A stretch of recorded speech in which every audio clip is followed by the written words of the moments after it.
Inglaterra pioneira. A Revolução Industrial despontou pioneiramente na segunda metade do século XVIII na Inglaterra e gradativamente foi espalhando-se pela Europa e em seguida para todo o mundo.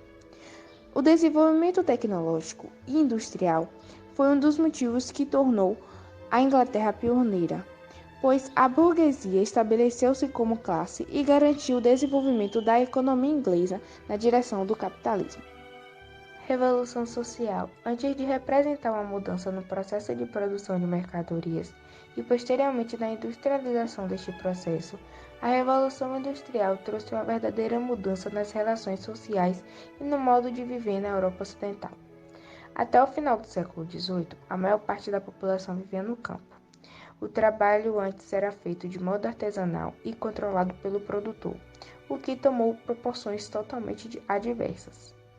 A jornada de trabalho passou a ser fixa no tempo e o relógio passou a ser utilizado de forma quase que escravista. As antigas corporações de ofício perderam a vez para as grandes fábricas e os trabalhadores, que antes tinham a noção de todo o processo de produção e que até certo ponto tinham um modo de produção bastante flexível. Passaram a ficar alienados e escravos da produtividade. A Revolução permitiu que o capitalismo, com base na transformação técnica, atingisse seu processo específico de produção, caracterizado pela produção em larga escala realizada nas fábricas. Nesse modo de produção, consolidado com a Revolução Industrial, há uma radical separação entre o trabalho e o capital. O trabalhador dispõe apenas da força de trabalho, enquanto o capitalista detém a propriedade dos meios de produção. Uma das consequências da Revolução Industrial foi a integração, em escala internacional, dos fatores de produção, ou seja, o capital, a matéria-prima, recursos naturais e a mão de obra. Essa integração favoreceu a expansão do mercado mundial, pela crescente necessidade de escoamento dos excedentes da produção e de acesso a fontes de matérias-primas. Surgiu assim uma nova articulação econômica entre os países industrializados e as regiões menos desenvolvidas do planeta, conhecido como Divisão Internacional do Trabalho. De acordo com essa divisão, as colônias tenderam a se concentrar na exploração de seus recursos naturais, especializando-se no cultivo e extração de produtos primários. Dessa forma, elas foram integradas ao sistema capitalista de um modo peculiar, sem condições para industrializar-se no mesmo ritmo dos países mais desenvolvidos. Fixaram-se como produtoras de matérias-primas e mercados consumidores de produtos manufaturados. Cartismo e ludismo. Dois grandes movimentos de trabalhadores surgiram dessas organizações, que foram o ludismo e o cartismo. O ludismo teve atuação destacada no período entre 1811 e 1816, e sua estratégia consistia em invadir as fábricas e destruir as máquinas. Isso acontecia porque os adeptos do ludismo afirmavam que as máquinas estavam roubando os empregos dos homens e, portanto, deveriam ser destruídas. Já o movimento cartista, por sua vez, surgiu na década de 1830 e lutava por direitos trabalhistas e políticos para a classe de trabalhadores na Inglaterra. Uma das principais exigências dos cartistas era o sufrágio universal masculino, isto é, o direito de que todos os homens pudessem votar. Os cartistas também exigiam que sua classe tivesse representatividade no parlamento inglês. A mobilização de trabalhadores resultou em algumas melhorias ao longo do século XIX. A pressão exercida pelos trabalhadores dava-se principalmente por meio de greves. E uma das conquistas foi a redução da jornada de trabalho para 10 horas diárias. Alguns exemplos das inovações maquinárias são a máquina a vapor, a fabricação de ferro e a invenção de máquinas e ferramentas. A máquina a vapor. A adaptação de motores a vapor estacionários ao movimento rotativo os tornou adequados para usos industriais. Graças às máquinas a vapor, a produção de mercadorias aumentou muito, e os lucros dos burgueses donos de fábrica cresceram na mesma proporção. Por isso, os empresários ingleses começaram a investir na instalação de indústrias. As fábricas se espalharam rapidamente pela Inglaterra e provocaram mudanças tão profundas que os historiadores atuais chamam aquele período de Revolução Industrial.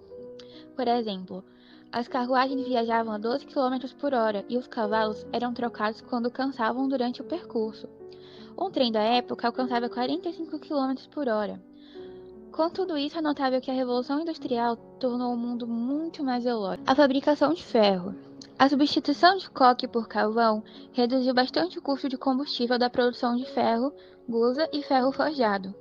O uso de coque também permitiu a produção de altos fornos, resultando em economias de escala. A invenção de máquinas e ferramentas. Essas incluíam o torno de corte de parafuso, a máquina de perfuração de cilindros e a máquina de fresagem.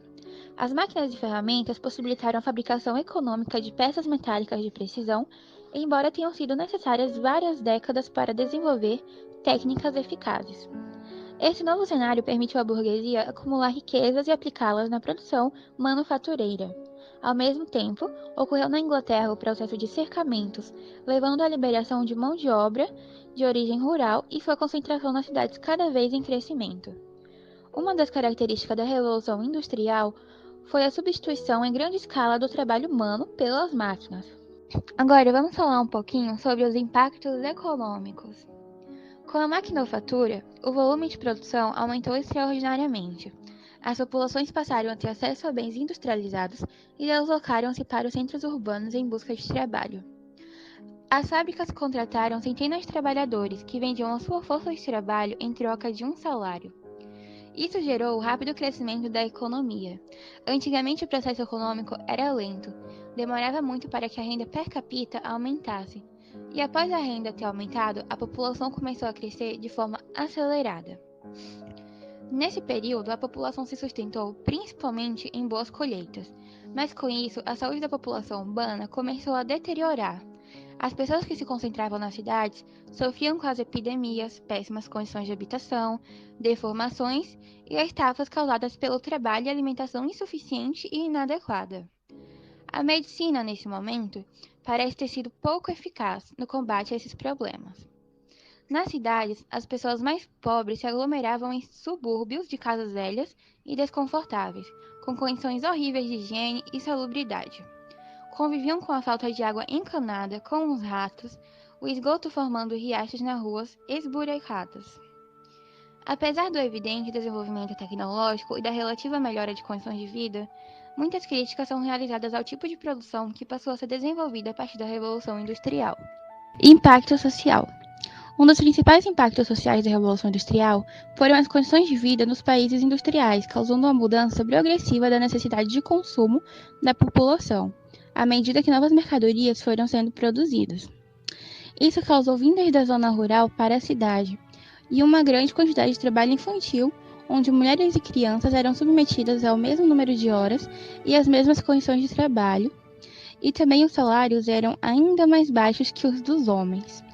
Com isso, aumentou o trabalho, causando um crescimento no salário, que por sua vez estimulava a um maior consumo. As consequências da Revolução Industrial. De um modo geral, a Revolução Industrial transformou mais que o setor econômico.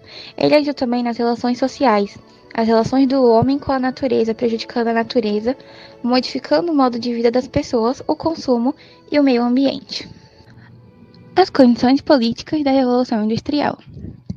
No início do século XVIII, a Inglaterra possuía certa estabilidade política e havia se tornado o Reino Unido da Grã-Bretanha, com a incorporação da Escócia no ano de 1807. Nesse período, o governo inglês reforçou suas ligações com as colônias americanas, o que garantiu a obtenção de matérias-primas e a exportação de produtos manufaturados, segundo o princípio de comprar barato e vender caro. Ao mesmo tempo, as guerras contra a França possibilitaram a expansão do Império Britânico e dos mercados ultramarinos na Índia e no Canadá. Ao mesmo tempo, as guerras contra a França possibilitaram a expansão do Império Britânico e dos mercados ultramarinos na Índia e no Canadá. A existência de interesses comuns entre a nobreza rural, os empresários do comércio e da indústria foi uma das condições para essa política. Esses interesses foram favorecidos pela monarquia parlamentar, que estabilizou a moeda, protegeu as indústrias da concorrência estrangeira e estabeleceu medidas especiais para